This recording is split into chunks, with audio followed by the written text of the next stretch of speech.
I regret that Karim of the Carnegie Endowment cannot be with us today, so I'm standing in for him. I'm Thanasis Moulakis. I've had the privilege of being president of this great seat of learning, and it is with great joy that I am back, especially since I'm only responsible for the things that go well, not for anything that does not. Let me also say that if proof were necessary that the Kurdistan region, that Suleymania, that this institution is open to and offers itself as a platform of mutual understanding of people with a variety of a sense of belonging, as the Turkish foreign minister said before, opening the possibilities of tolerant dialogue, then you must admit that putting a Greek in charge of a committee of a panel about Turkey is the very sign of such mutual understanding. The panel will discuss different aspects of Turkish developments in Turkey, internal and external. First, Ipek Cem-Taha, who is director of the Colombo Global Centers in Turkey, who will speak about the relations of Turkey and EU. Then Nuray Mert, who is a columnist for the very well-known Hurriyet newspaper and has also been active in television, who will speak about Turkey and its position and its relations with the region. Bejan Matur, a Turkish author, a poet, a winner of many prizes, whom we're delighted to have with us again, and a part of the DPI Council of Experts, will speak about the process of the peace process, who, among other things, has relations with the Diyarbakir, if nothing else.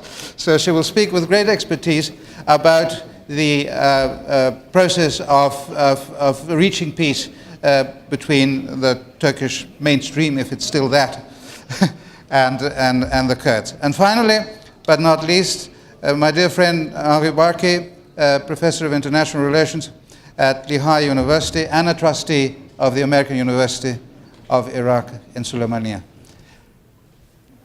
Mr. Cem, Ipek. Thank you. I do hope that you have the appetite to hear. 10 minutes, by the way, for each one, okay. Strictly, because we're already running an hour late. And please, again, I will remind you when we take questions that we're going to make sure that they are truly questions and not hidden speeches, and there will be few of them and brief. Thank you. Thank you again. I do hope that you have the patience to hear another Taha. I want to say that it's really an honor and a privilege to be at the event at the American University of Iraq in Suleymania. I do hope there will be many to come. It almost seems counterintuitive, after all the discussions we've been having, to commence a discussion about Turkey with the subject of the European Union. You might be wondering, is the European Union-Turkey relationship a priority? In a way, you would be right, because when you take the perspective from both the EU and the Turkish side, and given some of the regional and global developments, let's look at some of the recent developments. In terms of the EU, the Ukraine issue and Russia and the enlargement policy is giving new challenges to the European Union. There is a reluctance, and our European friends, I know, get very upset when I say this, but there is definitely a reluctance on the part of the European Union to finalize Turkey's full membership. Too populist, perhaps, and too culturally different. Muslim undertone there. The Muslim and the Turkish communities in the EU, giving many countries in the EU some cause for pausing. Demonstrated by the acceptance of many Balkan states in short accession periods, such as Bulgaria, Romania, and Croatia, becoming full members in the past decade. In addition, the European Union as a bloc, it has been put to the test. The economic crisis, high unemployment, strong countries in the EU versus a European Union coordinated policy effort. When we look at the Turkish side, things are also not going so well vis-à-vis the EU. The European Union is a low priority now in the agenda of both the government and in the hearts and minds of the Turkish people. Further emphasis on the diversification of Turkish external relations, including external commercial relations with the rest of the world, undermine the EU's role in the Turkish psyche, let's say. And there are, of course, regional and global developments, many of which will be mentioned. But just to mention, the grave instability in the Middle East and Africa, the citizenship recognition and requests from Brazil to Venezuela to Egypt to Turkey, and the re-emergence of Iran as a regional actor are changing the landscape for the Turkish-European relationship. Given this backdrop, I like to liken the current status of Turkish and EU relations to a reluctant couple on the way to a marriage, but neither party is fully committed to that marriage, to the actual act of marriage.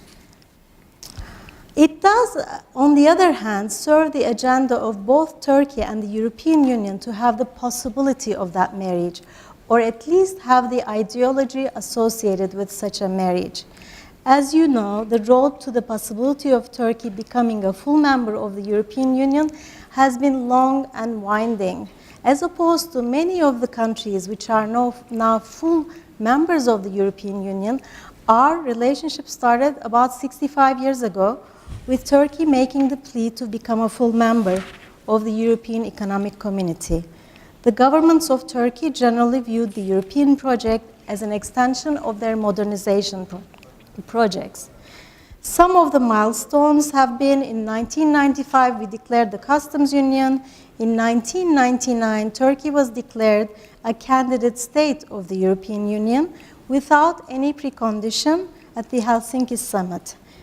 So in the late 1990s, what was occurring in the external relations agenda of Turkey was quite different. While having been adversaries and enemies, really, for many decades and hundreds of years, Turkey and Greece started a rapprochement. And this rapprochement helped the European Union candidacy of Turkey. Nowadays, though, the scales have completely shifted. Greece is in dire straits, while Turkey, in the past decade, has caught on to some really sustainable and strong economic development and international standing. The fate of the EU itself is still a discussion in light of the recent economic recession, as well as the existence of deep divides in policy matters. I like to also point to the foreign policy evolution of Turkey. Turkish approaches to foreign policy have also changed in the past decade, and we had Foreign Minister Davutoğlu address the same crowd yesterday. The Turkish rapprochement with the Middle East and with Muslim-dominant nations, while commencing in the 1990s, has really found voice within the general ideology of the AKP in the first decade of the 21st century.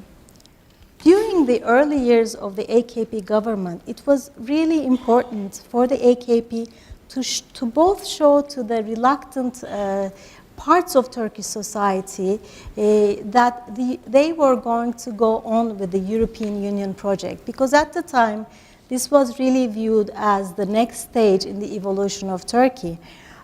They also made very clear to our international allies that this was important for them. Currently, going back to today, and I know that my fellow panelists will talk a lot about this, Turkey is going through a very difficult period, and we don't know what to expect. Basically, the reality of experiencing democracy in Turkey versus how it sounded to the EU based on the number of chapters negotiated or the image of democracy in Turkey is quite different when you experience it as a Turkish citizen. Whether you're a minority or a woman, or a journalist in prison, or a young environmental activist, one does not feel that we live in a truly democratic society just because we have electoral processes. I feel that Turkey today is not only going through a corruption scandal, but to be accurate, a series of corruption scandals, but we are also experiencing a sense of moral bankruptcy. In addition, the institutions and the citizens of our society who can shed light on the matter, such as the media or the judiciary, are unlawfully being dominated by the executive part of the Turkish government.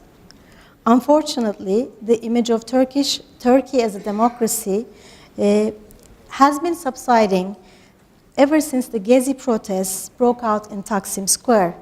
Other realities, such as the hundreds of journalists and others unlawfully jailed, were there, but not as visible, perhaps. This was the breaking point. With reference to the EU, this corruption scandal really touches on matters related to the EU, as well as one of the ministers who had to resign due to the first wave of corruption allegations is Egemen Bağış, who is the Minister for European Affairs. And it didn't stop at that. The European Union in the past couple of days has started its own corruption probe into the Turkish Ministry of European Affairs on a different matter relating to funds for the youth programs. So what to expect from Turkey and what to expect from Europe in the coming days? As you know, we have elections coming up in Turkey this year and possibly next year. On March 30th, we'll be having the municipal elections. And in August 2014, we might be having the presidential elections.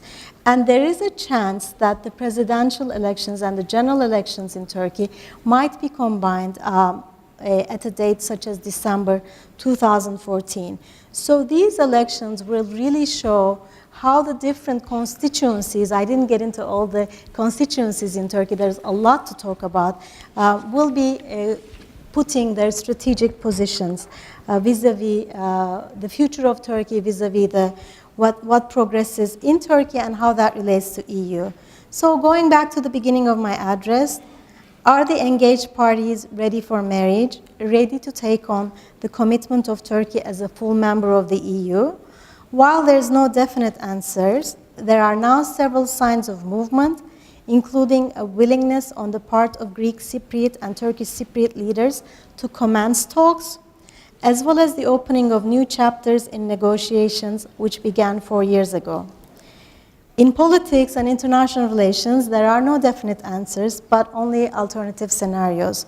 So keep watching the new developments in the old couple called European Union and Turkey.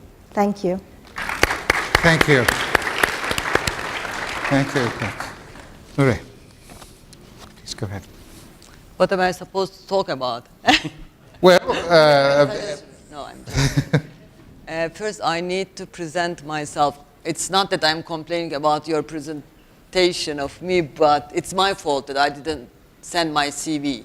And it's not that I'm, complaining about being presented as a journalist, but it's not my vocation. I was a columnist, and I still write a column in Hurriyet daily. But my primary vocation is academic life, and I'm not. I don't want to be seen that I attribute importance to academic titles and look down on journalism. On the contrary, but I'm an associated professor of political science and teaching in Istanbul University to be able to give a better picture.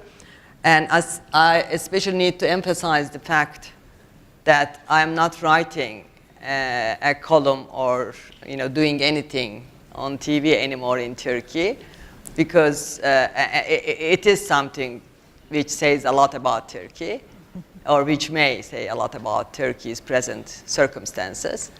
That I'm fired from my old jobs in TV and in journalism and as a columnist because of political pressures, because that I was critical of the present government on many respects.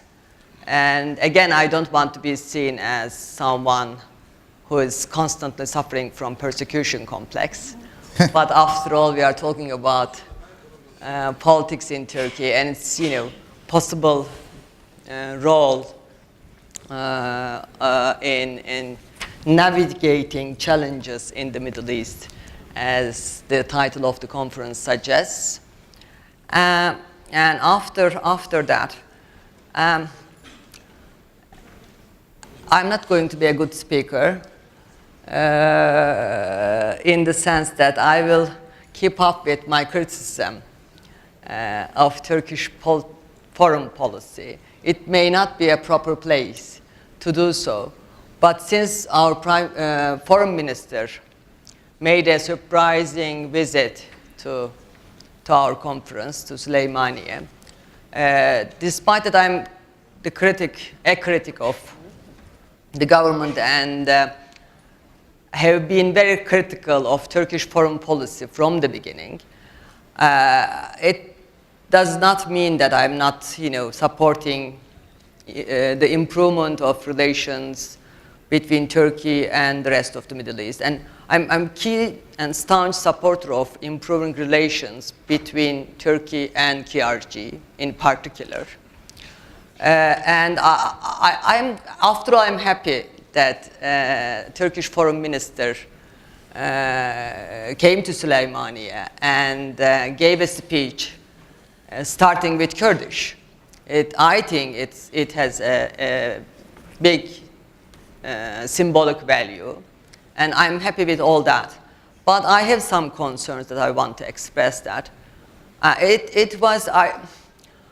apparently it's a very critical time for the relations between KRG and the central government in Baghdad. And indeed, in the first session, the Prime Minister, Necirvan Barzani, expressed his disagreements with the central government. And then Mr. Hurriyet warned us about the possible shattering of trust between central government or consensus, Iraqi consensus in his own words.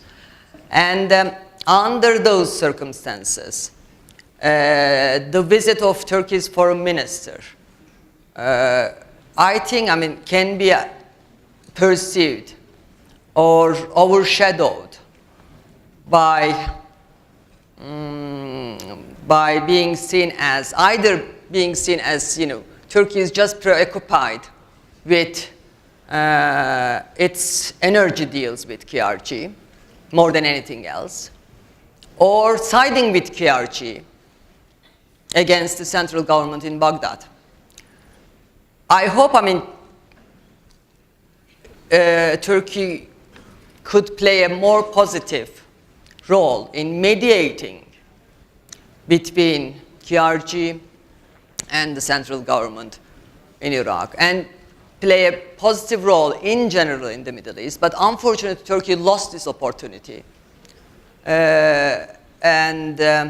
Because Turkey has a very bad remark. Starting with Iraq, actually, Turkey could not cope to have balanced relation with the central government in Iraq, and deteriorated its relations to the point of lack of communication, even to the point of a minister is accusing Prime Minister Maliki as behaving like a tribal leader. And it was a crisis situation that we couldn't still resolve with the central government of Iraq.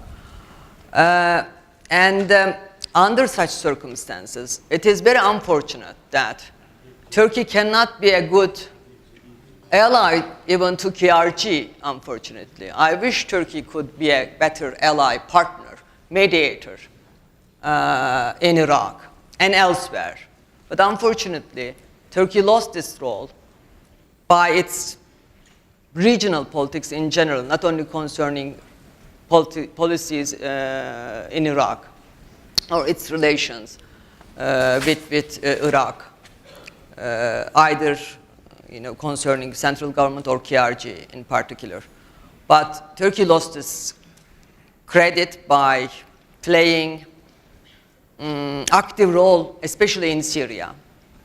Turkey got very much into the conflict in Syria, taking sides, supporting armed groups, and lost its credibility in terms of being a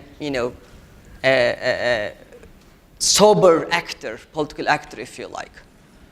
And then, especially also in Syria, starting with Syria, Turkey started to sound as if he is pursuing sectarian interests and goals, and taking Turkish foreign, as if Turkish foreign policy is being increasingly shaped by sectarian interests. Because after all, starting with Syrian involvement in Syrian politics, prime ministers and politicians, government politicians, started to use this sectarian language also in terms of, challenging the opposition party politicians by underlining their sectarian affiliations and origins. And then came Egypt, and Turkey lost even more credibility in terms of pursuing sober, actorship or role in the Middle Eastern politics, in regional politics. That's why I feel pity for that. I mean, I'm not very glad that my prophecy is fulfilled, that I was critical and I was right. I was justified by what happened to Turkish foreign policy at the end of the day. But as someone who is living in Turkey and very concerned about, observer of politics, and very concerned about Turkey's regional politics, domestic politics and international politics, I feel really sorry and pity for being ended up so badly. After all, it's not only our government, we all live in this country, and we are very concerned about that. And finally, I know that I have no more time, so other than 1 minute. In this 1 minute, I will also underline the fact that unless you have a good command of navigating, actually, challenges of your domestic politics, you can't play a positive role internationally, regionally. And nowadays, Turkey is suffering from major political crisis that I refuse to call as a corruption case, because it's beyond corruption case. And I don't think that, actually, in the eyes of the Prime Minister and the government, it's not a corruption. And I also think that it's not a simple matter of corruption. It is a matter of, a political crisis, beyond, being simple, corruption case. In the eyes of the government, it's a financing of politics in different ways. And this financing of politics, is shaped by the government's ambition, if you like, of leading the Muslim world and being a global actor and all that. That's why it's more than being a corruption case. All this money thing is about financing this big mission. That's why our Prime Minister is quite confident about denouncing all kinds of accusations, and I buy this argument of him because it's more than corruption, and it's not a simple case of having corrupt politicians and all that. Thank you so much. I don't have any more time. If you have some more questions, I can elaborate on that. Well, thank you, Professor Mert, with my apologies, along with my thanks, it's my for fault. being misinformed, or insufficiently informed. Bejan. Thank you. First, I apologize. I'm going to speak in Turkish because I can express myself better in Turkish. Actually, I'm a Kurd from Turkey, but Kurmancımını kema affı. Şimdi benden son gelişmeler bu hükümet, AK Parti ve Gülen Hareketi arasındaki çatışma, son döneme yansıyan ve bunun Kürt meselesine yansımasıyla ilgili konuşma yapmamı istediler. Evet, bir kavga var. Artık görünür bir kavga bu. Tercüme yapılıyor değil mi? Görünür bir kavga. 17 Aralık'tan sonra artık herkes daha net koordinatlarını görebiliyor. Bu görünen hani işte corruption gibi tarif edilen bir durum. Ama bunun gerisinde Nuray'ın da söylediği gibi daha büyük bir siyasi kavganın aslında bir güç paylaşımının kavgası olduğunu düşünüyorum ben. AK Parti ile Gülen Hareketi arasında yaşanan kavganın. Tabii bunu anlamak için biraz geriye gitmek lazım. İlk işaretleri ne zaman oluştu? Aralık ayında değil tabii, çok daha öncesi var. AK Parti Gülen Hareketi koalisyonu 10 senedir gayet güzel geçiniyorlardı ve iktidarı, gücü çok güzel paylaşıyorlardı. Ve fakat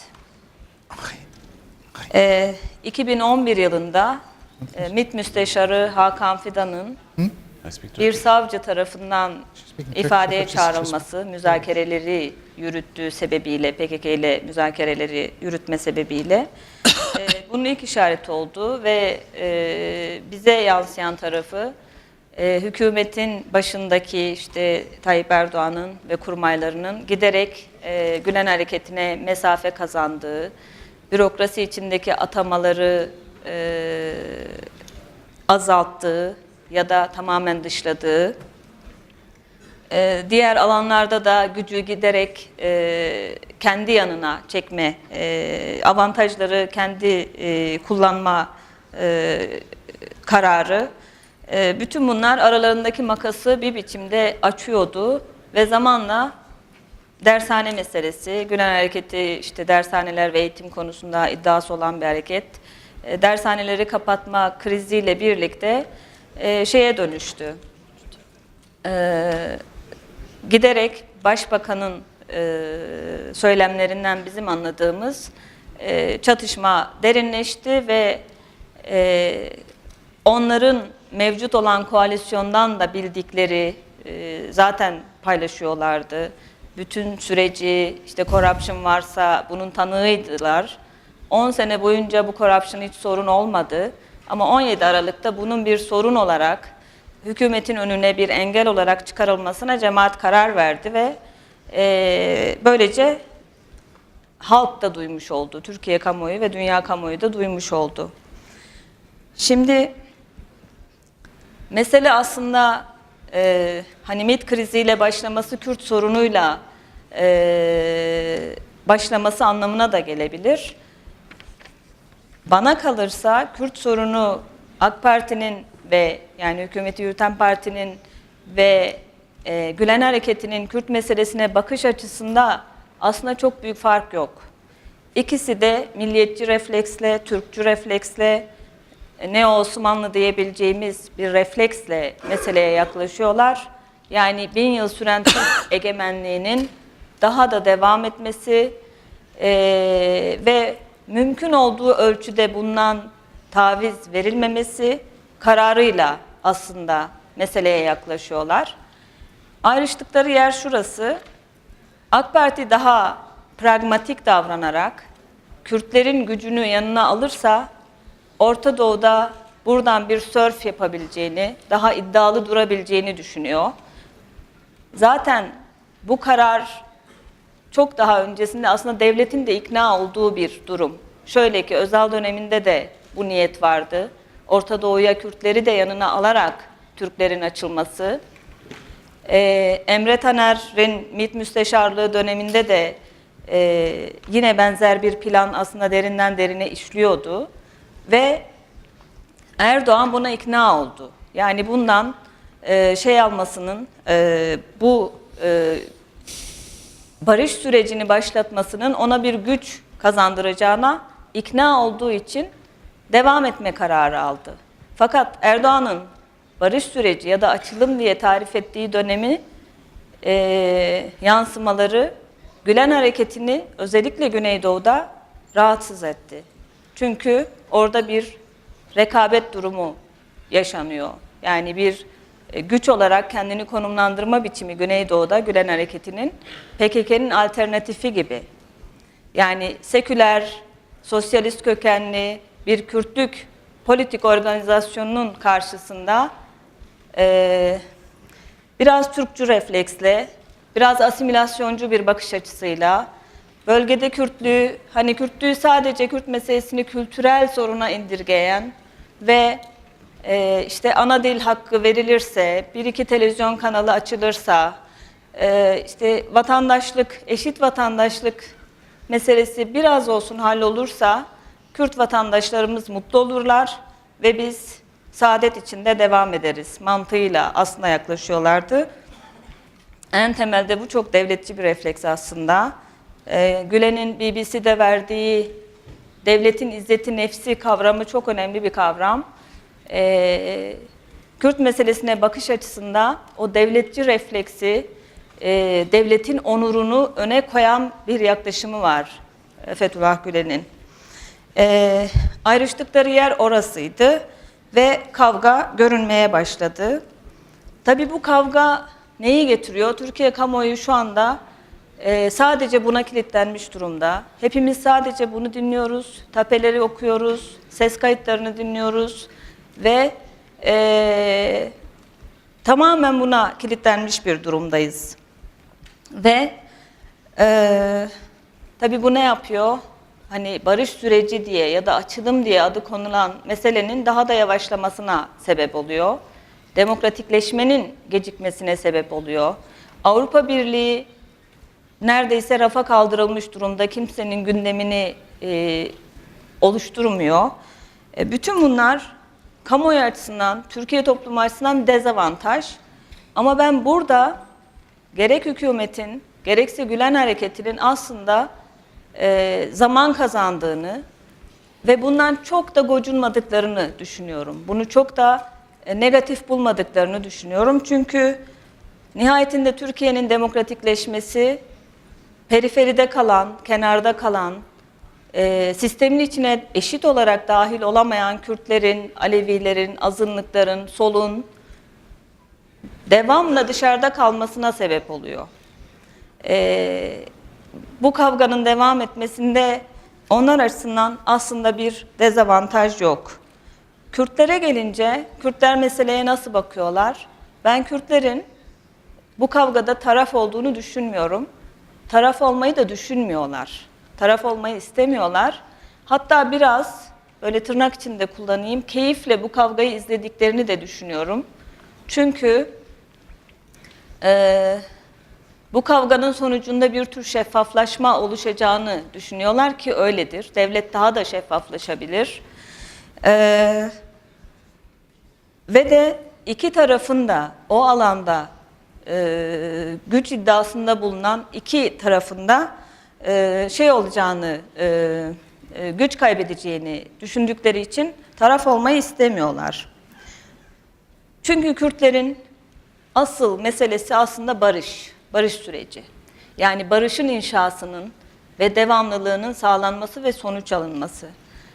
Barıştan ne anlıyor Kürtler? Aslında adını tam olarak daha baştan söylemek gerekiyor. Kürt meselesi bir kültürel mesele değildir. Türkiye'de başından itibaren aydınlar devleti de yanıltan bir tutum içinde oldular ve hep bir kültürel mesele olarak sundular. Kürt meselesi aslında bir statü talebiyle başlayan, bulunduğu alana hükmetme arzusunun sonucunda aslında ontolojik bir mesele. Yani bu hani buradaki bölgesel yönetimde kısmen tatmin edilmiş durumda ama Kuzey Kürtleri bu ihtiyacı hala hissediyorlar ve bu ihtiyaç devam ediyor.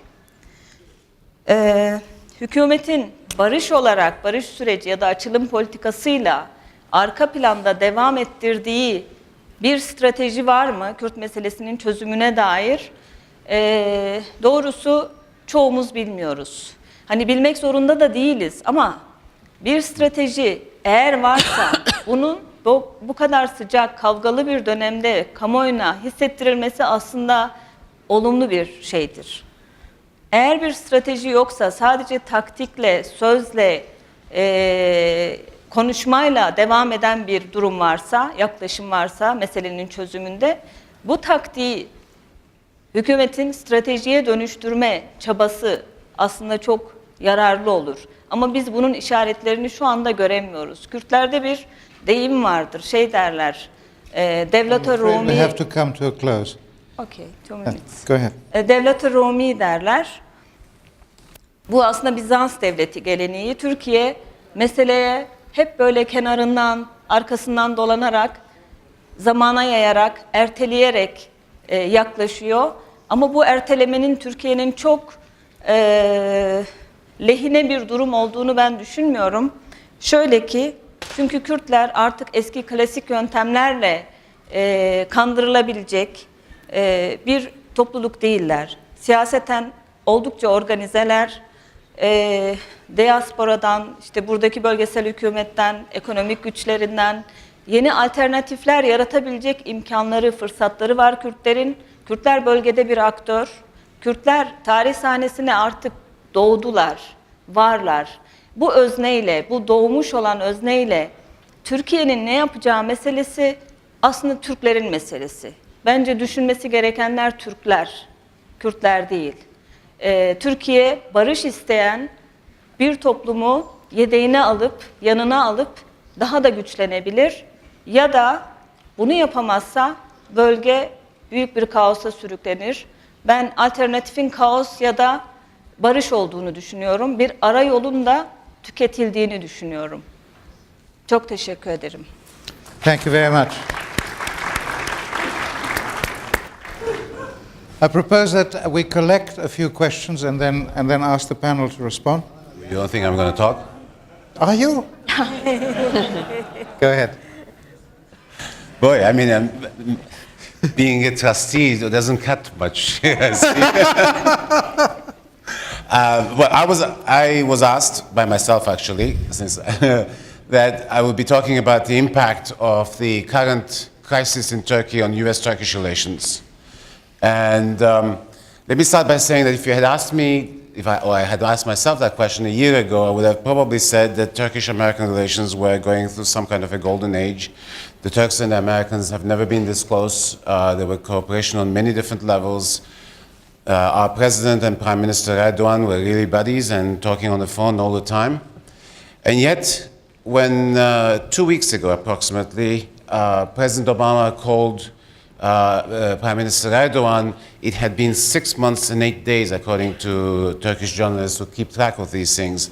So from where they would talk very frequently, Obama had essentially refused to talk to Prime Minister Erdogan and had been sending all kinds of messages of his displeasure, including the cancellation of a trip by the Secretary of Defense, Chuck Hagel, last month.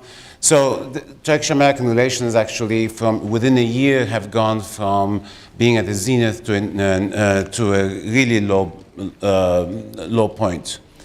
And what is the reason for that? Ironically, the reason is purely Turkish domestic and purely crisis related in Turkey. It started all obviously with the Gezi protest that Ipek made reference to when there were demonstrations in Turkey and the police used brute force, but it wasn't the force that the police used that upset the West. Police everywhere does not nice things. I mean, that's why maybe they're police. But it is the discourse that came out from the AKP and Erdogan and all the AKP-controlled newspapers about a conspiracy to overthrow the Turkish government, a conspiracy that has been mounted by a whole series of, depending on who you read and who you listen to, at the very least, the interest rate lobby, Americans, the Financial Times, The Economist, Jews, bankers. Some newspapers claim it's a Queen of England. I'm sure she doesn't know that. But it was the viciousness, if you want, and of the discourse of attacking essentially your most important ally, especially after, 2 weeks after, Prime Minister Erdogan was in in Washington and had dinner at the White House with his foreign minister, whom you saw, and the intelligence chief at the White House. The president doesn't invite people to his own house very often. So it was actually a big gesture on the part of Obama, and yet 2 weeks later, these same people were turning around and accusing essentially the US government and US institutions. That created a shock in the United States. It created a shock in the sense that the administration quickly came to the realization that even if the government was using this as an excuse, at a very, very senior level in the Turkish government, they actually believed what they were saying. They actually believed that there was a conspiracy, that the Gezi protests caught them by surprise. They never expected that there would be a challenge to the government in this form. Erdogan has turned essentially Turkey into a one-party, one-man state. It's not just him. I mean, it's also the fact that Turkey does not have an opposition to speak of. It has been very ineffective. It got a lot worse on December 17th when, as you heard, there was this confrontation between this guy called Fethullah Gülen, who happens to live in Pennsylvania, and who has a huge network of schools and supporters and businesses that he doesn't necessarily own. But anyway, tape after tape of conversations started to come up. Four ministers had to be forced out of the government, their sons arrested, people were found with tens of millions of dollars in their homes, in shoeboxes. I mean, clearly it was corruption, but as Nuray said, it's more than corruption. It was the abuse of power by a government that thought nothing could stop whatever it wanted to do. And again, the government and the pure conflict management accused the West, accused its allies, accused again everybody for this conspiracy. Right? So what the problem for both for Europe and the United States is, how do you do business with somebody who across the table from you, who essentially thinks that you're trying to overthrow him, and that country is a member of NATO. Now, the context is also important. This is a time when Turkey and the United States have to do a lot of business together. On a daily basis, Turkey and the United States do thousands and thousands of interactions. These have not changed. Right? You have to. These are NATO members, American bases, economic and other interests. So the Turkish-American relationship is very intense. Yet, now at a senior level, there's a great deal of mistrust. Beyond that, the mistrust is also appearing on the one issue that is very, very critical to both countries, Syria. Already the administration in Washington was very unhappy at the idea that the Turks were supporting al-Nusra elements. And increasingly, the impression is that Turkish foreign policy, or at least Turkish policy on Syria, has been outsourced to NGOs, like there's a very famous NGO that was involved in the Israeli ship Blue Mavi Marmara incident. Increasingly, arms and people are being smuggled to these.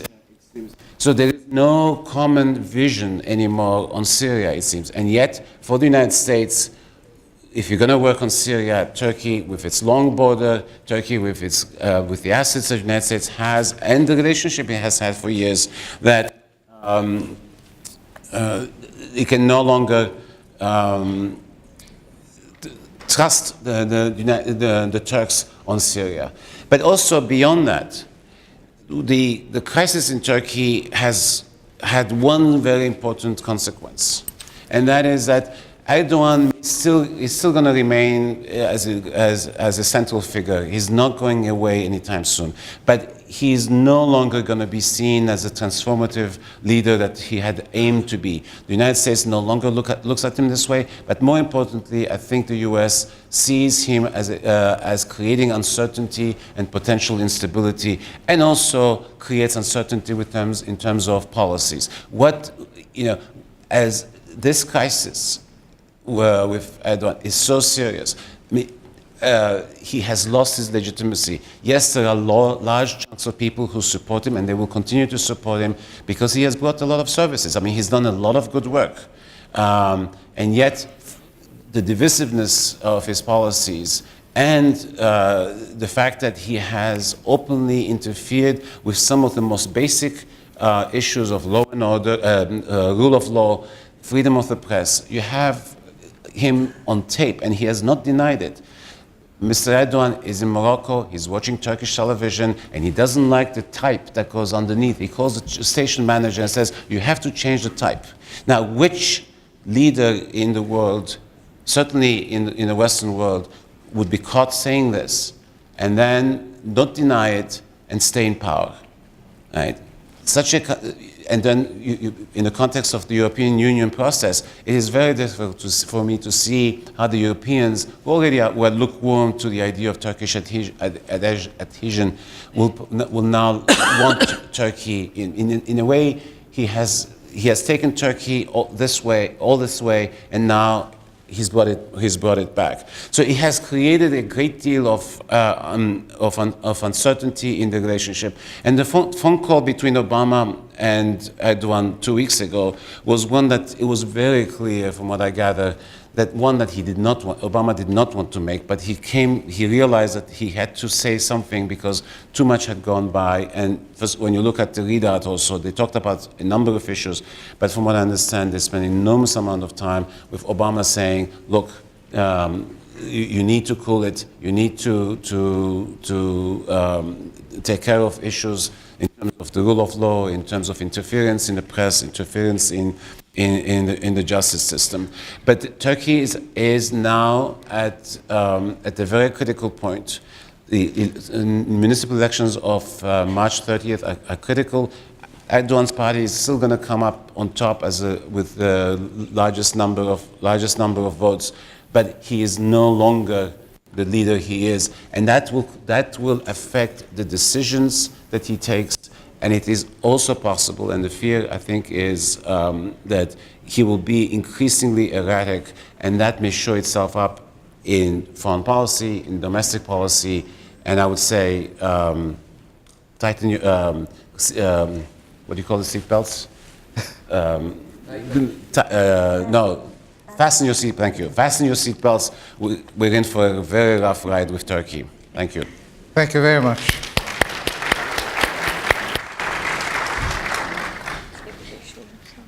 Go ahead.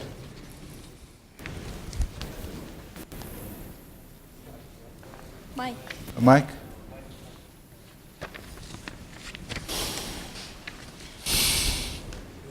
Some observations which might be... Please, questions, no observations. He could.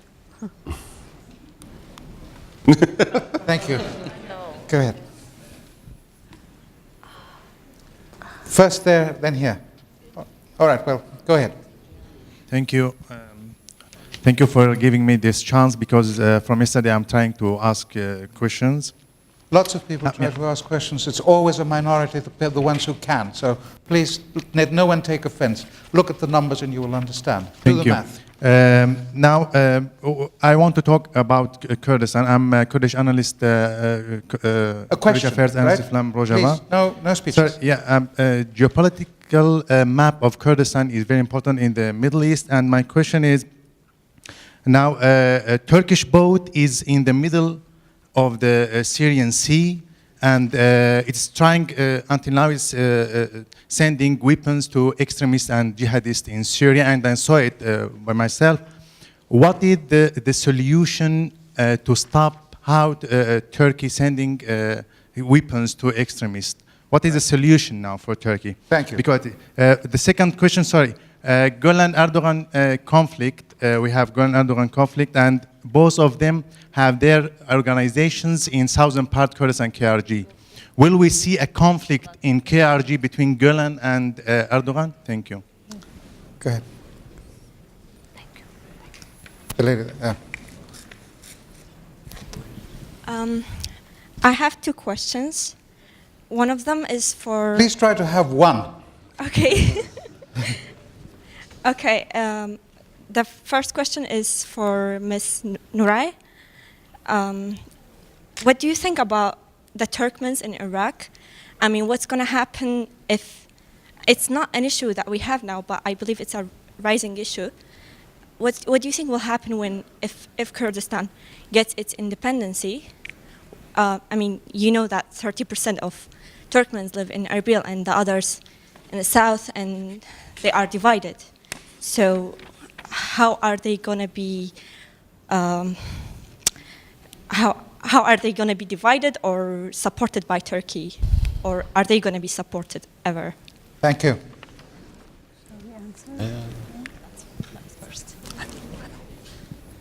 Thank you. You stop.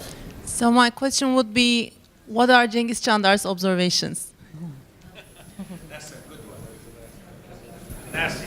She's asking what was Chandar's observation. No.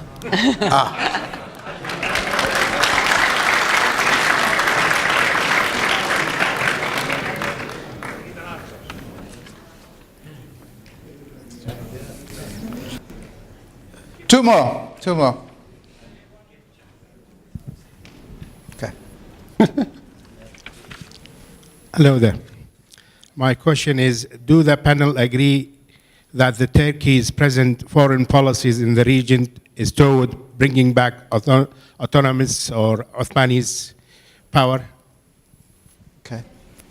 We have one here and the observation transformed into a question.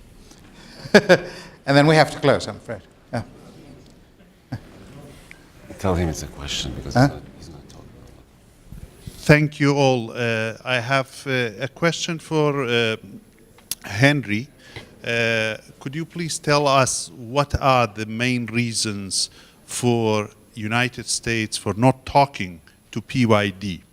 Is there a possibility of a policy change in the light of post-Geneva II?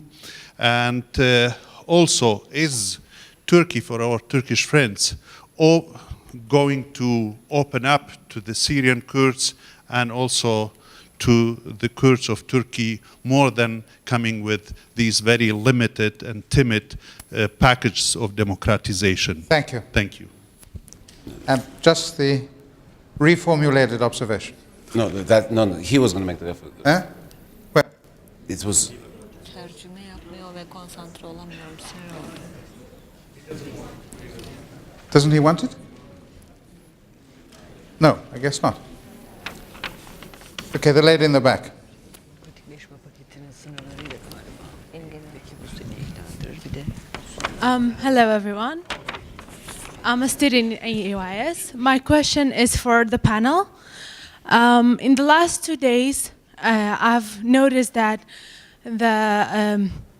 both of the former advisor of the president of Turkey and Orlo, they have talked about Sykes-Picot, which was a contract that was made back during the Ottoman Empire, which Iraq was based on that, and Kurdistan was divided based on that. So I was wondering if Turkey is thinking of getting back to the Ottoman Empire time, and Kurdistan be a God forbid. federal country in there. So Thank you. Who wants to go first? You want to start with the US question and Syria? Oh, yeah. The two questions that came. One is, why isn't the United States talk to the PYD? Brett is here, so let me put it this way. We have Turkey talks to the PKK today, right? There's a peace process going on.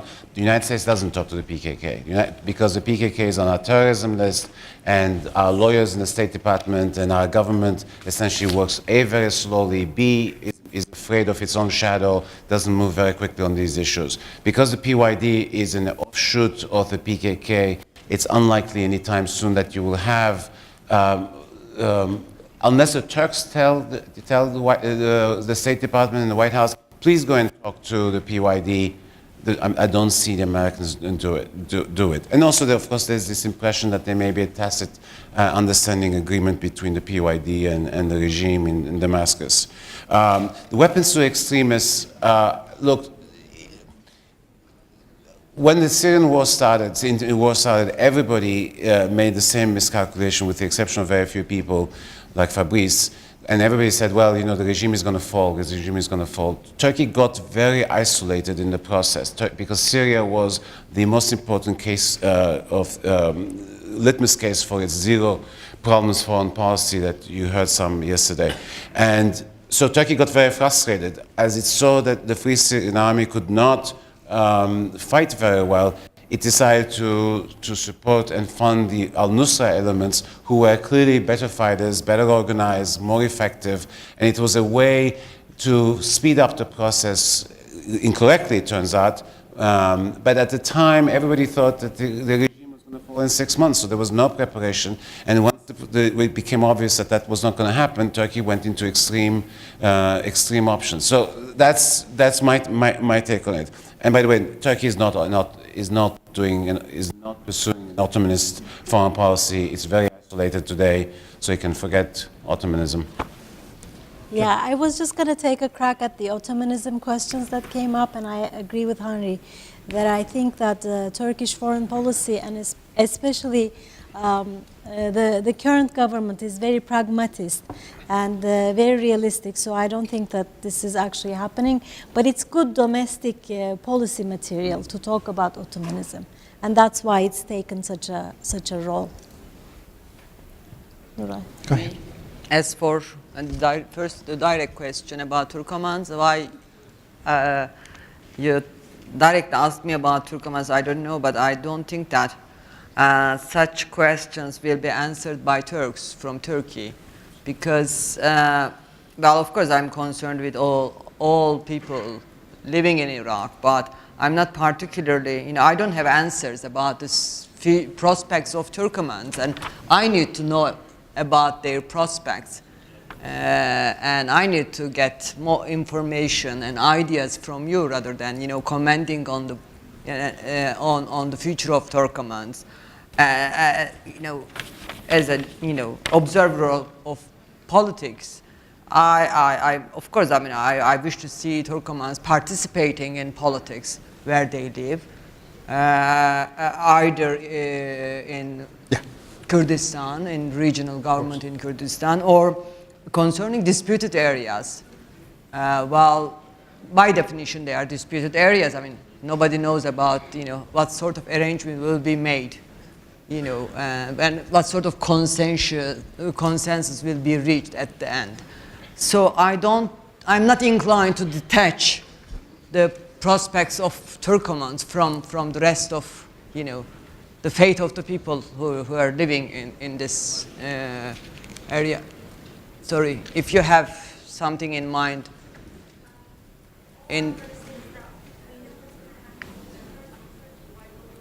Well, by principle, I refuse to compare, or well, I mean, as a matter of, you know, intellectual debate, we may compare the situation of Turkomans with those of Kurds who are living in Turkey, but, you know, by principle, as a matter of principle, political principle, I refuse to compare the situation of Turkomans in Turkey to the, you know, situation of Kurds living in Turkey, because these are two different, you know, issues, and it shouldn't mean that, I mean, you know, if Turkomans are suffering from this and that under KRG, under Kurdish rule, then, you know, why they are, you know, coming up with all these demands in Turkey, why Kurds are coming up. I mean, these are two separate things that should stay separate, because otherwise we would, you know,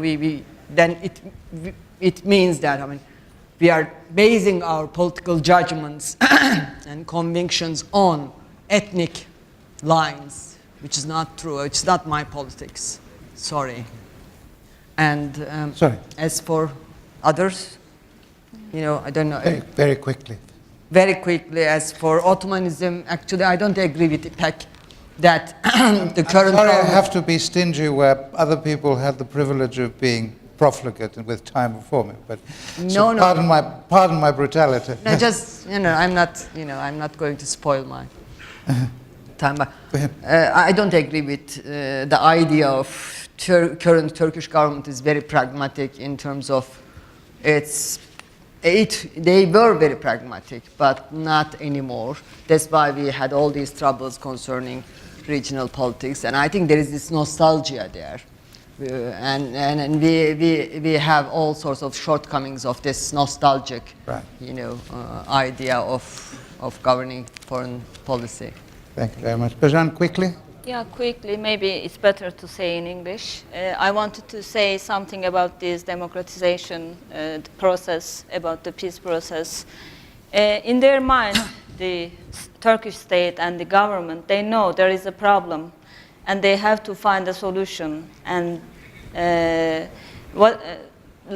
what we call this peace process. But is there peace process really? Is it a standard peace process? We don't know that. They don't have a strategy, or they don't. We don't feel that. Even if they have, we don't feel that. I think in their mind, they behave like, as I say before, like a Byzantium state mentality. They have kind of. They wanted to go in a tricky way, and they wanted to keep it slow as much as they can. And this arm is the first solution they have to find, but still, even for that, they are going quite slow. I think they think through constitution change or through some law change, they can give some cultural rights to Kurd, and they are trying to find other words, as they invited Mr. Barzani to Diyarbakir, for example. For them, it was a second channel which can balance the power in Turkey, Kurdish power and Turkish power, because there was a kind of insurance for them. They always think KRG power is the insurance for them. That's why I don't find them sincere about the way they try to construct this peace process. What we need is sincerity and openness, and yeah, that's it. On that note, thank you very much.